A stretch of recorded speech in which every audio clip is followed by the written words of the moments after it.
On November 3rd, the Veterans for Peace of Maine organized a walk for peace at the University of Maine in Farmington. It was the coldest day so far this fall and a very brisk day to start a nearly 15-mile walk from Farmington to Skowhegan. Over 40 people started gathering at the university's computer center parking lot by 8 o'clock in the morning. The walk would cover a good portion of the state. Each day, the peace walkers would go from Farmington to Skowhegan to Waterville to Bangor to Belfast to Rockland to Bath to Freeport and finally end up in Portland on Veterans Day. Families throughout Maine were to host the marches from as far away as Massachusetts and beyond. Veterans for Peace organizer Bruce Gagnon of Bath explained the purpose for this walk and what the diverse group of peace walkers hoped to accomplish. We're walking all the way from Farmington to Portland to bring the issue of the cost of the wars to the people of the state of Maine. Every month we're spending $8 billion on the war in Afghanistan. That's a hell of a lot of money, and we're asking people to think about how that money could be used in our communities for the things we need to be doing. At the same time, we're seeing an increase in veteran suicides. Last year, more veterans committed suicide than were killed in Afghanistan. It's averaging now 1 veteran per day is killing themselves because they're being sent over and over and over again into these wars, and they're just psychologically traumatized from this experience. So the cost of war is having many different consequences. And we really need to get people to begin to connect the dots and see how military spending and war spending on these endless wars is affecting the economy. We're not going to have economic recovery as long as the nation is spending $8 billion a month. Theodora Calico, president of the University of Maine, Farmington, stopped by to wish the walkers a safe journey. The university takes no official position and has no feelings about this because it's only a thing or a non-thing, but as me personally, as the president, or not as the president, just speaking as a private person, a longtime peace activist, I'm thrilled that you're here, and I hope you have a wonderful... A couple university students expressed their reasons for joining the walk. Hi, my name is Nicole, and I am a junior here at the University of Maine at Farmington. I'm doing the Walk for Peace because I feel like we need to raise awareness about the thousands of soldiers that are being redeployed with PTSD and traumatic brain injury. Hi, I'm TJ. I'm also a student here at UMF. I'm a senior, and Nicole got me interested in the walk, and I'm also interested in the same subject, so that's why I'm here. Do you think that students marching in solidarity with veterans is going to help end the war? I think it's going to be a powerful experience for a lot of students, and I think if this raises awareness to our politicians, then maybe they'll see that it's not just Veterans for Peace that want to end the war. They'll see that students agree too. A Veteran for Peace and double Bronze Star recipient came up from Massachusetts to offer support and joined the march, at least for the first couple of legs. Hi, my name is Ken Farr. I'm with the Smedley Butler chapter in Boston, and got a call from Palma. She said, come on up, we're going for a walk. So it's cool, I can do that. So I'm up here for 2 days initially, and I've got to go back to Boston, and I'll be back here, I don't know, hopefully next week. I am very much for peace. I'm very much against the occupations. I'm very much against what these occupations have done to our economy. And I would like to stop it. I mean, all we need is 218 people of conscience in the House of Representatives, and it's done. It's over. It's the same way we stopped Vietnam. Buddhist monks from western Massachusetts, whose mission in life is to walk for peace, offered not only their feet, but their drums and prayers as well. My name is Gyoe Kato, a Buddhist monk originally from Japan, but I reside in western Massachusetts at a place called Peace Pagoda. Circle up, folks, circle up. Yes, I'm here to participate, walk organized by Veteran for Peace people, and we're just coming here to support and to give some spiritual support.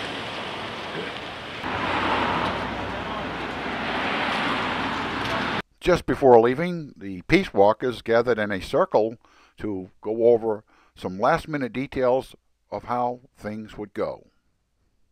Cars up to a gas station at that 14-mile mark. How many people here have cars that they want to shuttle up to that 14-mile mark? Raise your hand. So, with a chant in the crisp air, the brave group began their journey for peace. In about 7 hours, they would arrive by shuttle at the Recreation Center in Skowhegan. Doug Rawlings of the Farmington Veterans for Peace led the way with their banner.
Finally, leaving Farmington on the way to Skowhegan by way of Route 2.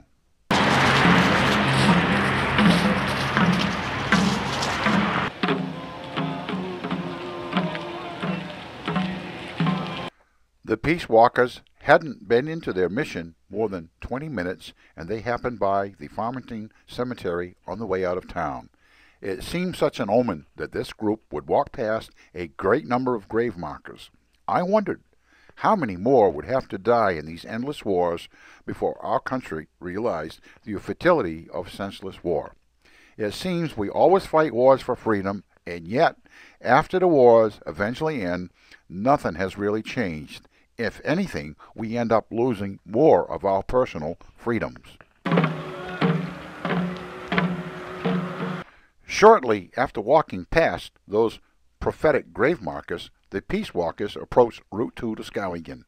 They had arrived at a crossroads, and I wondered, have we as a nation reached a crossroads? If so, shall we choose peace and prosperity, or shall we continue to choose war and destruction? Late in the afternoon, the Peace Walkers gathered outside the Skowhegan Recreation Center on Route 2. Awaiting them was a warmth they hadn't known for 7 hours. All were looking forward to a potluck supper provided by local supporters of the Peace Walk. How did you enjoy the walk? I enjoyed it. I led most of the way, carrying the flag, but I enjoyed it. It was very nice, very peaceful. And I heard you almost made it all the way. Yes, almost, up until the last mile and a half. Then my knees gave out. Well, did you know that there's a masseuse here to take care of people that need it? Yes, and I plan on taking advantage of that. One of the walkers, who intends to make the entire journey to Portland. I'm Tim Bullock, and I'm from Western Massachusetts, the Peace Pagoda there, and walking is something that I always look forward to. We go on at least 2 walks a year, and this Maine walk, this is the second time I've walked in Maine, and I'm looking forward to all 10 days. Ken Farr just did the first leg of the Maine Peace Walk from Farmington to Skowhegan. And after 15 miles, these old hips are hurting, these old knees are hurting, and thank God for ibuprofen. So here we go. Mark Roman, Hospitality and Housing Coordinator for the walk, and his wife, Lisa Savage of Code Pink, arrived early to lay out all the delicious and healthy food for the potluck. As all were waiting for the supper to be served, they enjoyed many pleasant conversations. Veterans for Peace provided a local acupuncturist and massage therapist to help the walkers recuperate from their arduous journey. Of course, the Buddhist monks had their own method of exercise to unwind. That didn't stop them, though, from enjoying the benefits of a massage therapy as well. It just goes to show that all cultures have good things to contribute if we can just get past our prejudices. After the meal, Bruce Gagnon addressed the group to thank them all. A few local professionals also spoke about how the war has put a strain on our local resources. We have a problem in this country, as I think most of you know, that we have no money. And we're slashing social progress at every turn. Just since we've started the walk, we understand that the Taliban is taking control of Augusta. So, you know, things are going to be a bit difficult for us here, not only in this state, but across the country. And it seems that the American people are really upset about money, and they're upset about jobs, and they're upset about funding, and they're upset about debt. And that's all great, because that's exactly what we're talking about in the Bring Our War Dollars Home campaign. But for some strange reason, the public is yet to really make the connections between endless war spending and economic collapse that is now affecting 45 states across the country. And so one of our goals then, in the Bring Our War Dollars Home, but also in this Veterans for Peace walk, is to bring this reality directly to the hearts and minds of the people in the communities that we walk through. And we're walking through 43 towns in Maine during this walk, from Farmington all the way to Portland.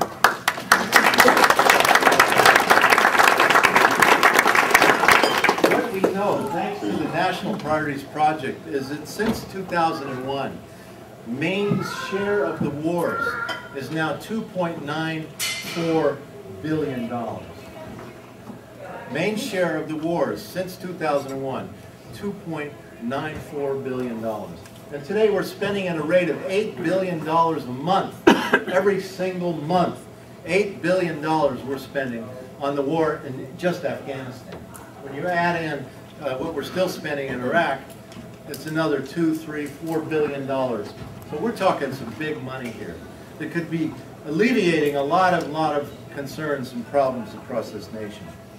In these 43 towns that we walk through, the total figure of what they've paid towards the war since 2001 is $641,571,000.